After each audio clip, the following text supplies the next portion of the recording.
Assalamualaikum warahmatullahi wabarakatuh. Nama saya Budiono Santoso, rumah di Malang. Pendidikan saya ini terlalu banyak I-nya ya. Pendidikan S1-nya di Universitas Gadjah Malang, S2-nya di UIN Maliki Malang, dan S3 sekarang di UIN Maliki Malang, jurusan Ekonomi Syariah. Baik, untuk yang pertama kita akan memasuki tahapan awal, yaitu apa pengertian dari manajemen. Di sini Bapak telah mengangkat dua pakar dari manajemen. Yang pertama namanya Stunner. Udah kenal? Belum. Udah kenal? Belum. Ya. Kenapa kok belum? Sudah mati Stunner ya. Dan yang kedua namanya Mary. Siapa? Mary.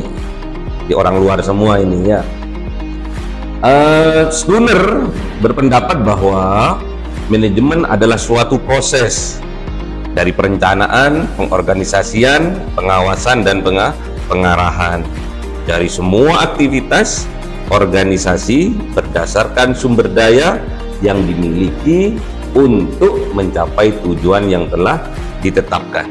Sedangkan menurut Mary, manajemen itu diartikan sebagai seni untuk menyelesaikan pekerjaan melalui orang lain. Paham tidak ini? Apa manajemen? Manajemen bisa diartikan sebagai ilmu. Juga yang kedua, manajemen bisa diartikan sebagai seni. Dilihat dari gambar, di situ ada candi apa itu? Candi Borobudur. Pernah ke sana? Pernah.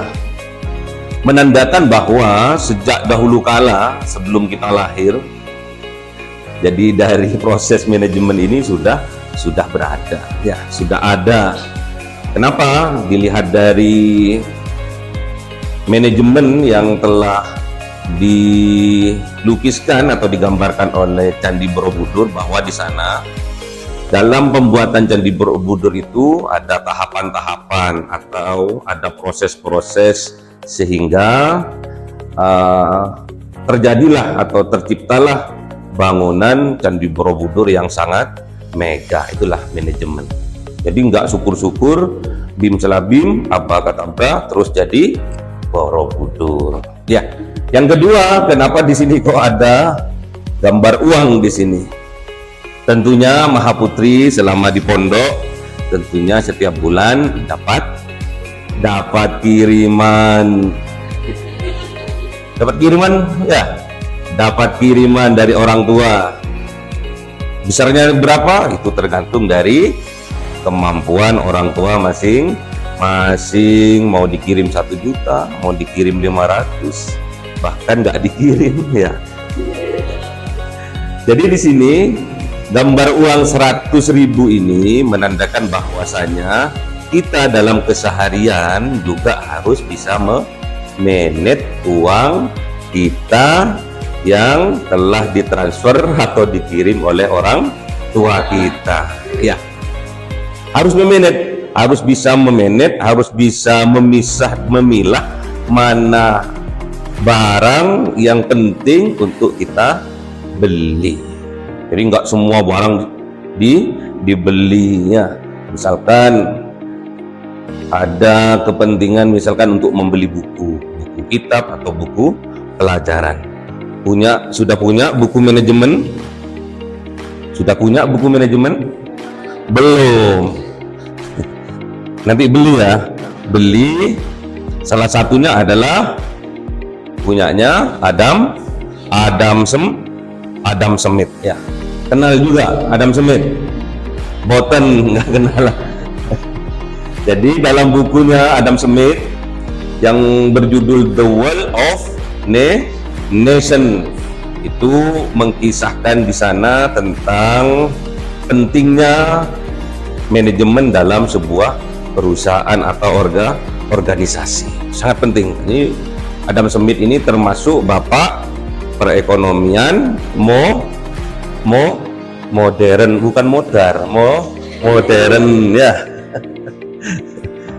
Ini Adam Smith ini termasuk bapak perekonomian modern. Di situ di dalam bukunya dituliskan betapa pentingnya manajemen dalam sebuah perusahaan atau dalam sebuah organisasi. Dicontohkan misalkan di sini ada sebuah perusahaan konveksi. Di sini diajarkan ya. Di sini diajarkan. Jadi harus butuh kerjasama yang luar biasa antara divisi satu dengan divisi lainnya. Misalkan ada divisi yang pertama sebagai pemotong modelnya, yang kedua sebagai penjahitnya, yang ketiga sebagai pemasang kancingnya, yang keempat sebagai bordir ya, yang terakhir packingnya. Jadi harus ada divisi-divisi yang mengaturnya, paham ya? Jadi manajemen itu harus kompak antara divisi satu dengan divisi yang lainnya. Seandainya katanya Adam Smith, kalau satu baju hanya dikerjakan oleh satu orang, itu nanti hasilnya tidak akan maksimal. Kalau satu baju dikerjakan oleh 10 orang, satu baju mungkin nggak nyampe 1 jam sudah selesai. Ada yang bagian gunting polanya, ada yang bagian menjahitnya, ada yang masang kancingnya, ada yang bagian bordirnya, ada juga yang bagian packingnya. Dengan kerjasama yang baik, maka produksi yang dihasilkan tentunya akan lebih banyak. Pinter gitu loh ya.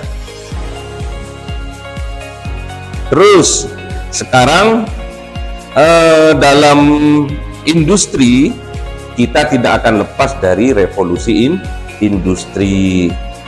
Ada yang pertama itu namanya 1.0, yang kedua 2.0, yang ketiga 3.0, dan yang keempat 4.0, yang sekarang 5.0. Namun sebelum kita berbicara tentang 5.0, di sini pada tahapan-tahapan industrial revolution, yang pertama ini ditemukannya tenaga uap, sehingga banyak perusahaan-perusahaan merekrut banyak karyawan, karena memang pada saat itu tenaga uap membutuhkan banyak karyawan. Kemudian pada tahapan yang kedua, di sini ditemukannya listrik, sehingga alat-alat canggih yang membutuhkan tenaga listrik juga lebih banyak diproduksi, sehingga lebih mempermudah dari SDM yang telah ada. Dan yang ketiga ditemukannya apa? Internet. Jadi di sini sudah tenaga manusia pada revolusi industri yang ketiga ini, tenaga manusia tidak terlalu penting lagi, sehingga pada tahapan revolusi yang ketiga banyak manusia, peran dari SDM manusia disingkirkan, lebih mengutamakan apa? Komputer dan robot ya. Terus yang keempat, sekarang masuk kepada cyber, tambah canggih lagi. Sekarang masuk tol nggak usah bayar uang lagi, cuma ditempel ya. Beli barang lewat online ya, nggak usah ke Indomaret lagi ya. Apalagi kenalan juga lewat online, cari jodoh juga lewat semangat. Sangat semangat sekali. Jadi sekarang tenaga manusia sudah tidak begitu penting lagi. Nah, inilah gunanya kita kenal revolusi industri atau industrial revolution ya, biar sedikit ada wawasan lebih luas. Terus sekarang kita memasuki fungsi dari manajemen. Manajemen itu menurut Stephen itu meliputi 4 hal. Yang pertama adalah planning atau perencanaan. Yang kedua organizing atau pengorganisasian. Yang ketiga executing atau pengarahan, dan yang terakhir adalah pengendalian. Ya.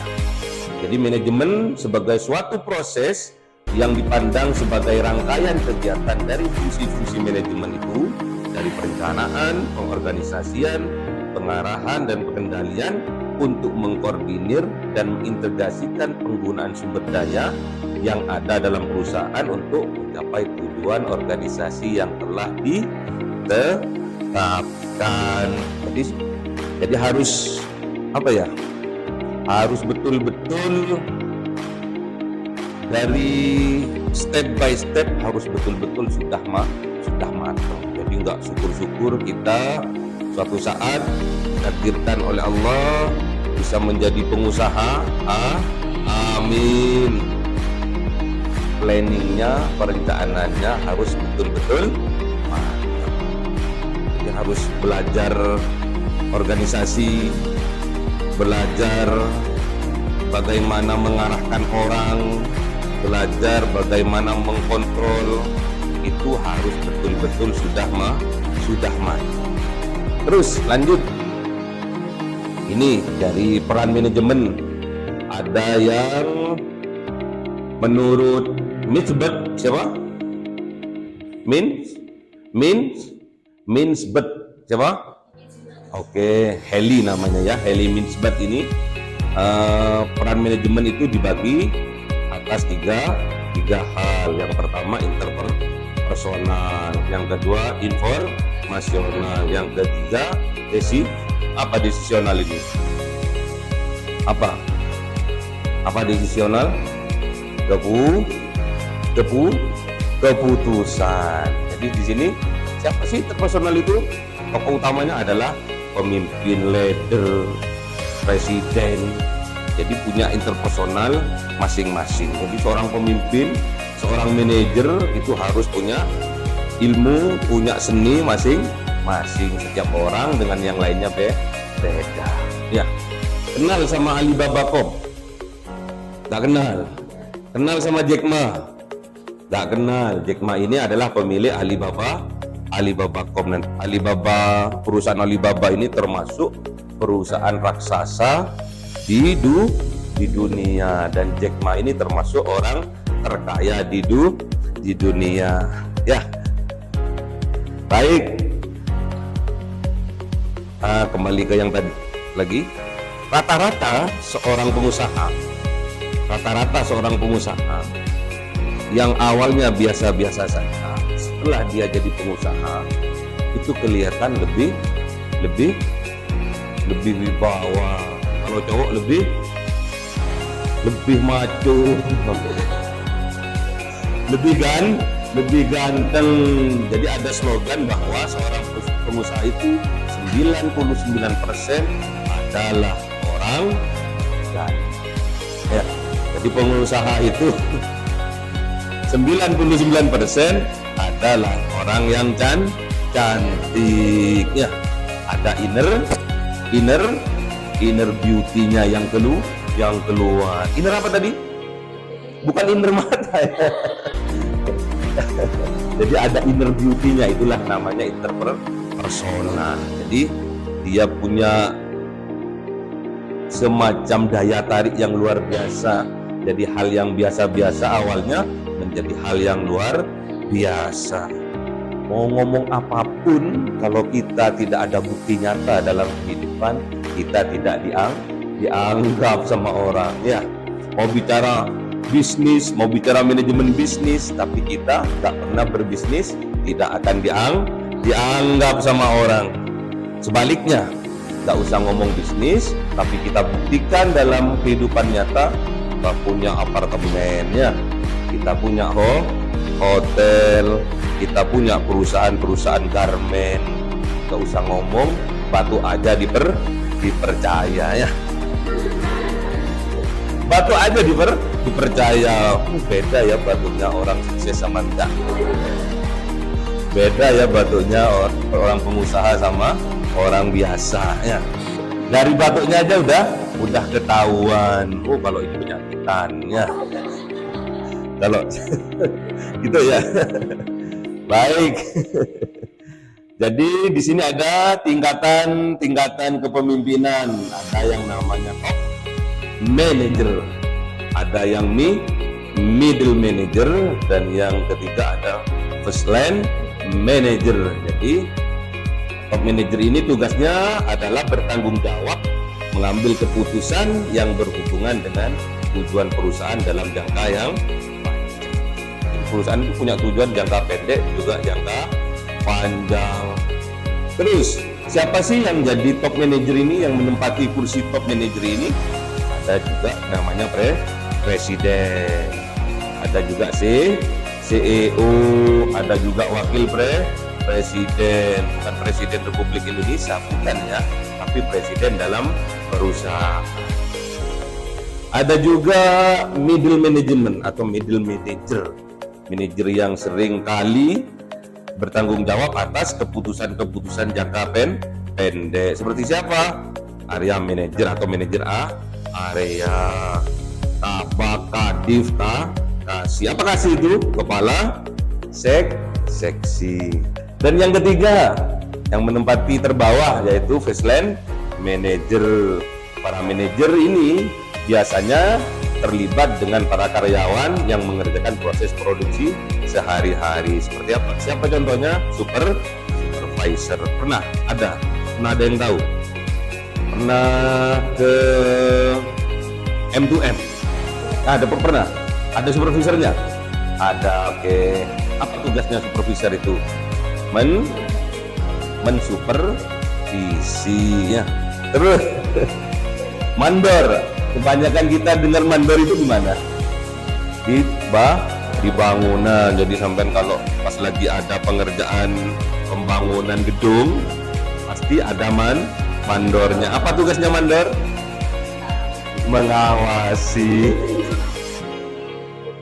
Betul. Mengawasi, mengarahkan, sama halnya dengan supervisor ya.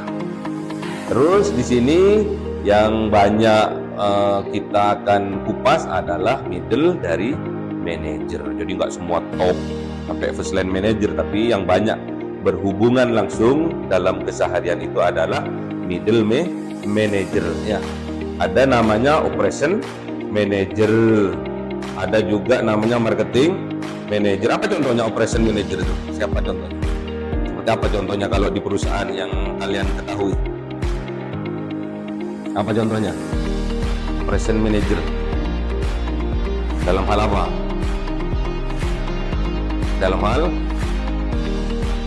operasional. Itu manajer operasionalnya itu datang itu kemarin yang rusak apa sih? Apa itu? Dalam hal apa? Pengawasan produksi, misalkan berkaitan dengan mesin produksi, ini namanya operation manager. Ada juga marketing manager. Apa itu marketing itu? Pemasaran. Apa bedanya marketing sama sales? Pemasaran sama penjualan lebih sempit mana? Penjualan.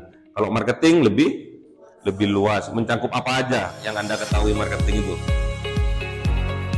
Promosi. Terus marketing promosi toh. Penjualan juga ada di dalamnya. Ada juga financial manager, berkaitan dengan apa ini? Keuangan. Yang pegang apa? Pegang uang. Jadi biasanya kalau di perusahaan rumah tangga yang pegang uang adalah ibu rumah tangga ya. Ada juga Human Research Manager. Apa itu? HR. Seperti apa contohnya HR kalau di dalam perusahaan? Karyawan. Terus apa lagi? Promosi apa itu namanya? Jabatan. Jadi karyawan biasa jadi supervisor, dari supervisor menjadi middle manager, dari middle manager menjadi top manager. Itu tugasnya Human Research. Terus akuntan manager, apa itu? Bedanya antara finansial sama akuntan apa? Kalau akuntan berurusan dengan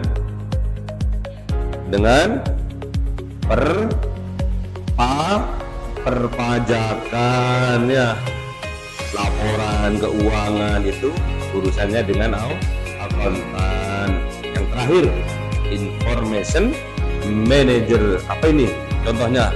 Information manager,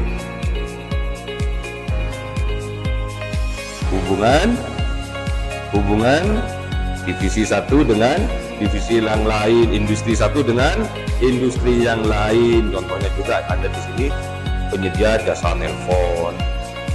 Oke, yang terakhir adalah manajemen skill. Jadi seorang manajer harus punya skill. Apa skill itu? Keterampilan dari setiap manajer, tingkatan manajer, skillnya beda. Yang mempunyai konsep siapa? Dari ketiga manajer, top, middle, sama first line, yang harus mempunyai konsep. Top manager yang bisa mendivisi antara divisi satu dengan yang lainnya, menghubungkan. Middle yang berhubungan langsung dengan para karyawan, pegawai. Supervisor atau first line manager. Sudah pinter ya. Jadi kalian nanti dikupas lagi, dibaca-baca lagi tentang manajemen bisnis, dasar-dasar manajemen bisnis. Nantinya apabila ada yang kurang paham atau sudah mengerti cuma mau mempraktekannya sulit, sama halnya seperti kita dalam berbahasa Inggris misalnya. Saya paham kok yang dibicarakan itu, tapi saya mau ngomong kok angel gitu kan. Bener kayak gitu. Aku dites ya. Sama juga nanti setelah kita paham dari manajemen, dari fungsi-fungsi manajemen, dari tingkatan-tingkatan manajer, akhirnya kita bisa membawa diri sudah menguasai ilmu dari middle manager. Aku sekarang udah di first manager, misalkan di first line manager. Bagaimana supaya aku bisa dipromosikan menjadi middle? Harus ditingkatkan kualitasnya ya. Terus sudah jadi middle manager, bagaimana aku bisa menjadi top manager? Itu juga harus, konsepnya juga harus ditingkatkan ya. Kalau jadi top manager itu butuh kesabaran tidak ya? Butuh kesabaran. Yang sabar itu sebetulnya first line manager ya. Kalau yang atas-atas cukup konsepnya aja ya, cukup berkonsep toh. Yang mengerjakan adalah middle sama first line manager. Jadi kalau sudah di atas tuh enak ya, tinggal ngatur-ngatur ya. Ya, jadi kalian kalau sudah paham tinggal mempraktekkan. Jadi yang perlu Bapak sampaikan dalam hal kali ini tentang manajemen bisnis, bagaimana kita itu bisa memanage diri kita sendiri terlebih dahulu, memanage kualitas diri kita sendiri terlebih dahulu. Misalkan kita bekerja di sebuah perusahaan, misalkan kita mengabdi di sebuah lembaga atau yayasan, kita harus betul-betul mencintai apa yang kita kerjakan. apa yang kita profesikan, yang kita geluti, kita harus betul-betul mencintai. Itu namanya apa? Kalau kita mencintai pekerjaan kita, itu namanya apa? Apa? Kalau kita mencintai, bukan mencintai orang, bukan ya, mencintai pekerjaan kita, apa namanya? Kita bekerja nih di sebuah perusahaan garment misalkan, kita bagian menjahit misalkan, masih belum masuk ke tataran manajer, masih dari karyawan. Misalkan kita sebagai penjahit, apa yang harus kita lakukan? Kita harus betul-betul mencintai profesi kita. Apa itu menjahit? Kenapa kok kita harus mencintai profesi kita? Agar ada rasa memiliki. Kalau sudah ada rasa memiliki, nantinya akan loyalitas tanpa batas. Keren jenengannya. Kalau sudah nantinya loyalitas tanpa batas, kalau kita mengerjakan sesuatu karena cinta, nantinya keberkahan akan datang. Yakini. Jadi kita harus punya motto bahwa tatkala kita menjadi karyawan, jadilah karyawan yang terbaik. Kalau kita mau jadi manajer, jadilah manajer yang terbaik. Kenapa? Karena tatkala kita besok sudah mempunyai usaha sendiri, kita besok menjadi pengusaha sukses, amin, kita akan memiliki karyawan yang sama minimal dengan kualitas kita tatkala kita menjadi seorang karyawan. Itu namanya tadinu tukat imanan. Hadisnya gimana? Kama tadinu tudan, ya. Seperti yang apa kamu lakukan hari ini, maka besok itu yang akan kamu dapat. Ya, oke. Dari 11 slide ini tinggal satu slide, yaitu ucapan terima kasih. Semoga apa yang Bapak sampaikan kali ini, walaupun hanya sebentar, semoga dijadikan oleh Allah ilmu yang bermanfaat, ilmu yang barokah, sehingga menjadi wasilah buat kita untuk sukses di masa yang akan datang. Terima kasih, tepuk tangan untuk kalian semua. Tepuk tangan untuk kesuksesan kita semua. Kita tutup pertemuan kali ini dengan doa kafaratul majelis. Subhanakallahumma.